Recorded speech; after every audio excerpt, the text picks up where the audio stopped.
Hello guys, how's it going? My name is Dal. And so far, Season 2 of Dragonflight PvP has been mostly dominated by the ranged classes, with only a handful of melee finding some stable competitive footing in the patch 10.1, with a spec of Subtlety Rogue being amongst them. The last few updates attempted to bring down their power just a few notches, but it hasn't stopped the stealthy assassin from dominating within rated PvP. Recently, Blizzard has announced that changes are coming to rated arena content, which will make it easier to push rating and work towards this season's PvP rewards. Now might be the perfect time to dive back into Dragonflight PvP and earn this season's mounts as well as cosmetics. And ever since my recent rogue PvE guides, I've been getting messages from you guys asking me to cover rogues within PvP, with many of you looking to pick up the strongest specs to compete in player versus player environments. So in today's video, I wanted to put together this rogue guide to highlight the spec of Subtlety, which has become infamous for its PvP prowess over the last few expansions.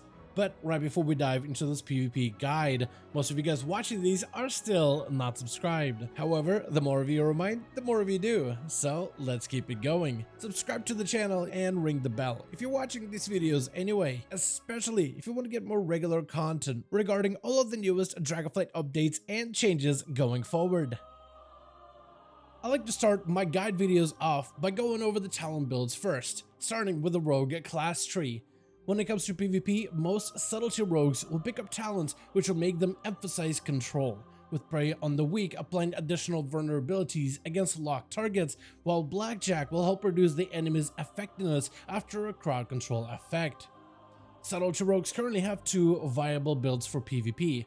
The first is the Finality Build, which is more of a common build developed during the first season of Dragonflight.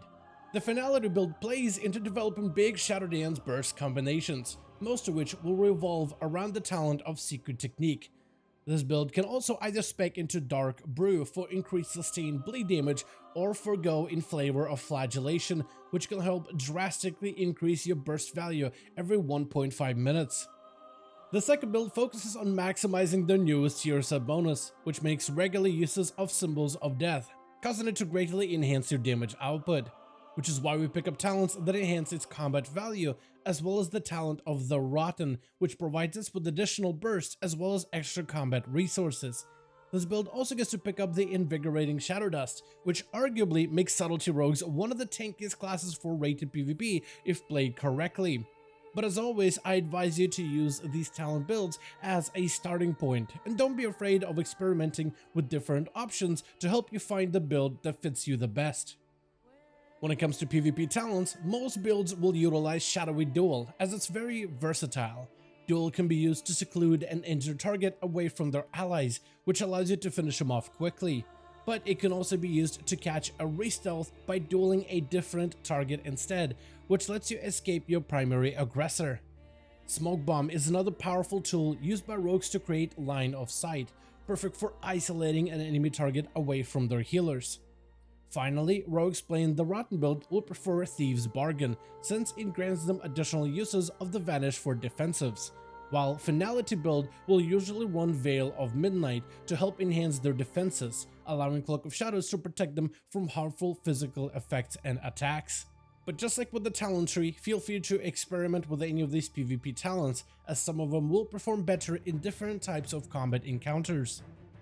When it comes to itemizing your rogue, we'll primarily be using the PvP Honor gear as well as Conquest gear, though World PvP vendors can also offer quite a few items which could help us gain a bit of item level, but those should eventually be replaced with Conquest variants. Subtlety rogues should prioritize stats like Versatility for defense within PvP, followed by Mastery to help empower the damage of their deadly finishers, followed by Critical Strike, and then Haste as a dead last option. When it comes to your weapons, the Obsidian Dagger should be your ideal choice for the main hand, while the Obsidian Claw should go in your offhand for its mastery stat value. In patch 10.1, the work order system can now be utilized by PvPers in order to better optimize your gear and items, using the newest crests and trophies that can be purchased from the Honor and the Conquest PvP vendors.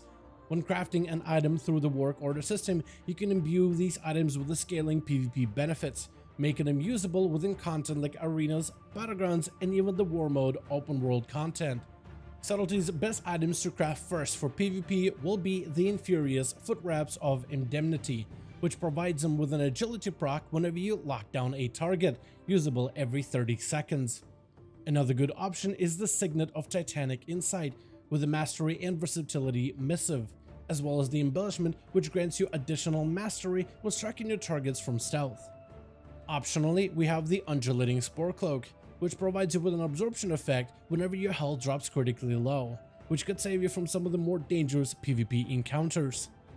Subtlety rogues should also be on the lookout for their tier set bonuses. The current 2 set allows your Shadow Dances to automatically apply Symbols of Death, which allows the Rotten Talent build to gain more viability. The 4 set further increases your Eviscerate damage as long as you land a critical strike. Most rogues will prioritize getting the 2 set bonus first, while some have begun exploring the new potential that may lie within the 4 set as well. With the Revival Catalyst, you can now turn any Season 2 PvP gear into a tier set equivalent, and you should currently have 2 charges on your Catalyst available, so getting a 2 set bonus should be fairly easy. Just be sure to craft items like helms, chest, legs, gloves, or shoulders for your Catalyst, as those are the only pieces that may house their tier set bonuses. Next, I want to go over the Subtlety Rogues playstyle and rotation. Subtlety Rogues are renowned masters of control within PvP, focused on locking down their targets and exploiting their vulnerabilities. Your burst will follow a strict rotation to help you maximize your output while helping you lock down your enemy target. Learning how to effectively build and spend your comp points in and out of burst is going to be key to the Subtlety Rogue gameplay. First, let's go over the various comp point builders and how to use them properly within PvP. Backstab will be your main combo point builder outside of stealth. It deals moderate damage but becomes 20% more effective if it strikes the target from the side or from the back, so position accordingly. This ability generates 1 combo point but can bypass enemy's armor if it crits your target. Shiv strikes your target with a poison blade, which applies a more lethal version of your non-lethal poison. The 2 poisons Subtlety Rogues should use for PvP are the Wound Poison for healing reduction and the Crippling Poison, which will slow down your enemy's movement. Shiv applies a more potent version of Crippling Poison, which can drastically slow down the enemy target, making it easier for you to make your escape. Shuriken Storm is an AoE skill which causes you to generate combo points for every player that it strikes. Technically, Shuriken Storm is a very efficient combo point builder, but it does tend to break other forms of crowd control if it strikes enemy targets, so you'll need to watch out for things like polymorphs or fears, and generally will use Shuriken Storm sparingly. Shuriken Toss is a ranged combo point builder that deals very little damage, and it should only be used when you're about to overcap your energy and cannot reach your enemy target. Echo and Reprimand is a powerful combo point builder, which helps empower your next few finishers. Echo and Reprimand should be used on cooldown, but only inside of your burst rotations. While under the effects of stealth or during Shadow Dance, you have access to Cheap Shot as well as Shadow Strike. Cheap Shot will be a primary way of locking down targets with a stun while generating 1 combo point. Shadow Strike will be your main combo point builder, which deals significant damage, generates 3 combo points, and will be a primary builder inside of your burst rotation. And once you built up at least 5 combo points, you can then use them on combo point spenders, starting with Kidney Shot, which is a powerful stun effect that will cost combo points to use. Kidney Shot is strong and should be used often, either against your kill target to lock them down or on any side target to help establish better crowd control. Rupture is a potent bleeding effect which lasts longer per combo point spent. We usually will apply Rupture only during the downtime outside of our main burst combinations. Slice and Dice is a buff which enhances our auto attacks. Like Rupture, we prefer to refresh this buff outside of our burst rotations, however, we do want to try to maintain Slice and Dice as often as possible. Eviscerate will be our primary combo point spender inside of our burst windows. The more combo points you spend, the harder this ability hits. Secret Technique is another powerful spender, which deals a portion of its damage as Shadow, which is incredibly powerful within PvP. Secret Technique does have a fairly long cooldown, so you'll want to track it and use it inside of your burst combinations. Subtlety Rogues also have access to numerous powerful cooldowns, which have specific uses within PvP. First, we have Shadow Blades, which helps enhance our damage and allows us to generate additional combo points. In most cases, we'll try to use Shadow Blades as often as possible, preferably on cooldown from an opener. Next, we have Symbols of Death, which helps empower the rogue with renewed energy and grants some additional damage output. If you're playing the build of the Rotten, then you'll wish to save Symbols of Death during very specific key rotational moments. Otherwise, you should use this ability before you execute your burst rotation. If you're talented into Flagellation, you should try to use this ability before your burst rotation, usually right before you stun the enemy target. Defensively, we also have Evasion, which increases our dodge chance by 100%. Evasion is best used against physical damage classes whenever they use their offensive cooldowns against you.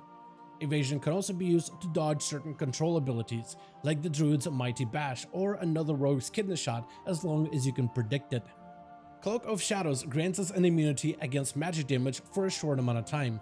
Often we'll use this ability against enemy casters as a means to help us escape magic damage and to retreat to safety. With Veil of Midnight, Cloak of Shadows can also protect you from physical damage like bleeds, certain enemy stuns, and other physical effects. Vanish is another powerful defensive cooldown which lets you quickly retreat into stealth. In most cases, we'll want to use Vanish as a last option, especially when playing the build of the Rotten, since its usage allows us to regain most of our major rogue abilities. Subtlety rogues are masters of ambushing their target and are capable of bursting from an opener before the enemy even has a chance to react. This burst rotation can also be replicated out of stealth as well, thanks to the use of Shadow Dance, which helps grant us temporary mastery over stealth during combat. Your standard opener allows you to establish maximum control. If Shadow Blades is available, you should want to use this before going into our rotation. You will cheap shot your current focus target, together with Shadow Dance to generate combo points. If you're currently playing the Finality Build, then this is where you should use Symbols of Death, otherwise you would hold the ability for later. Then follow up with an Eviscerate. Afterwards, if you're playing the Rotten Build, use Shadow Strike. However, if you're playing the Finality Build, this is where you would use Echo and Reprimand instead. Afterwards, we Cold Blood into a Secret Technique finisher, followed by a Cheap Shot, then Symbols of Death, Shadow Strike, and then Cheap Shot again at the end, and then finish off with an Eviscerate. This burst rotation could also be reproduced out of stealth by using Shadow Dance into Cheap Shot immediately on the first global. Next, we have our big burst opener, which is commonly performed out of stealth against a target that doesn't have any defensives or a trinket to escape your stuns, while letting you maximize the most damage output. You'll want to have some combo points ahead of time in order to perform this combo. You will start with the Kidney Shot to fully lock down your target, followed by Shadow Dance as well as Shadow Blades if available. Thus, if you're playing the Rotten, should delay using Symbols of Death, while Finality rogues should use Symbols of Death at this moment, followed by a Shadow Strike into an Eviscerate. Then, the Rotten build will use Symbols of Death into a Shadow Strike, while Finality build will use Echo and Reprimand instead. Cold Blood together into a Secret Technique if available, otherwise you'll just simply use Eviscerate to spend combo points. Then you Cheap Shot, Shadow Strike, Cheap Shot again, and then Eviscerate. Technically, this rotation could also be done from stealth and it will have exactly the same potency. To do this, you'll have to open up with a Shadow Strike from range, into a Shadow Dance, and immediately Kidney Shot as soon as possible. This opener does technically give your target a second to react, which could be deadly in some situations. However, if the enemy isn't fast enough, then this opener will allow you the most amount of damage and uptime against the enemy target. Finally, let's go over how to optimize our gear with gems and enchants. Starting with our cloak and bracers, we'll want to enchant those with additional speed, as it helps us get around quicker and helps us make our stealthy escapes. The chest should be enchanted with waking stats. Legs should be augmented with a fierce armor kit. Feet will be supported with a plains runner's breeze. Rings will be enchanted with additional mastery. Both of your weapons should also be enchanted with Sophic Devotion. And your belt can be bolstered with a shadowed belt clasp, but only if you can financially afford it. And all of your gem sockets should house the Zen Nathrite for maximum damage value. as per usual, if you guys enjoyed this video or found it informative, go ahead and give it a thumbs up. I would very much appreciate it. And as always, in the description of every single video and live stream, we have a link to our Discord community channel. Probably the best place to reach out to me directly in case you want to let me know what you thought about this video or hang out with the rest of the community to discuss some of the upcoming changes. Join our Discord to become part of the community. But otherwise, thank you all so much for watching this video. I do hope you guys enjoyed. Let me know all of your thoughts down below. And as always, I'll see all of you guys in another video.